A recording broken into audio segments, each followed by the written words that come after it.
the names. Miss Trunchbull, Matilda cried, jumping about a foot in the air. You mean she is your aunt? She brought you up? Yes, Miss Honey said. No wonder you were terrified, Matilda cried. The other day we saw her grab a girl by the pigtails and throw her over the playground fence. You haven't seen anything, Miss Honey said. After my father died, when I was 5.5, she used to make me bath myself all alone, and if she came up and thought I hadn't washed properly, she would push my head under the water and hold it there. But don't get me started on what she used to do. That won't help us at all. No, Matilda said, it won't.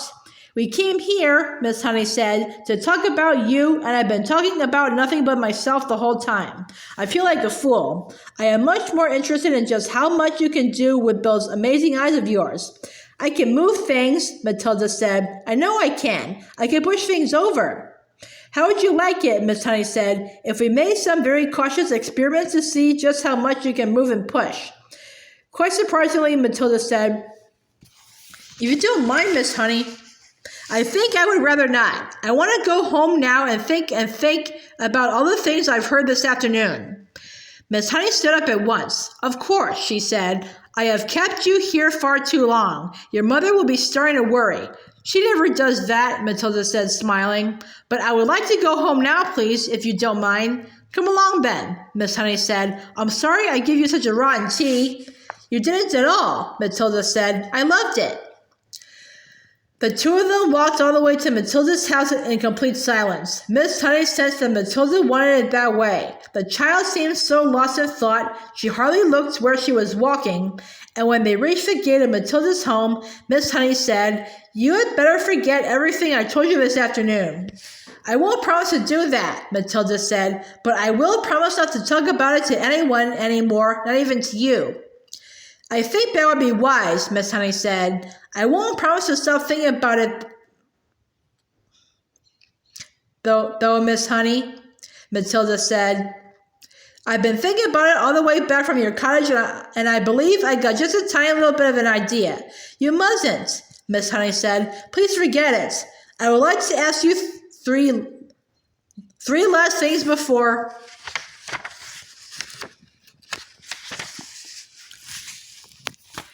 I stopped talking about it, Matilda said. Please will you answer them, Miss Honey? Miss Honey smiled. It was extraordinary, she told herself, how this little snippet of a girl seemed suddenly to be taking charge of her problems, and with such authority too. Well, she said, that depends on what the questions are. The first thing is this, Matilda said. What did Miss Trunchbull call your father when they were around the house at home? I'm sure she called him Magnus, Miss Honey said. That was his first name. And what did your father call Miss Trunchbull? Her name is Agatha, Miss Honey said. That's what he would have called her. And lastly, Matilda said, what did your father and Miss Trunchbull call you around the house?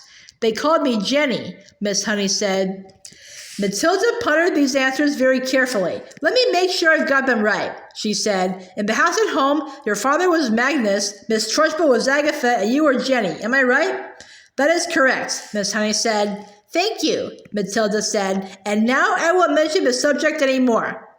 Miss Honey wondered what on earth was going on in the mind of this child. Don't do anything silly, she said. Matilda laughed and turned away and ran up the path to her front door, calling out as she went, Goodbye, Miss Honey. Thank you so much for the tea.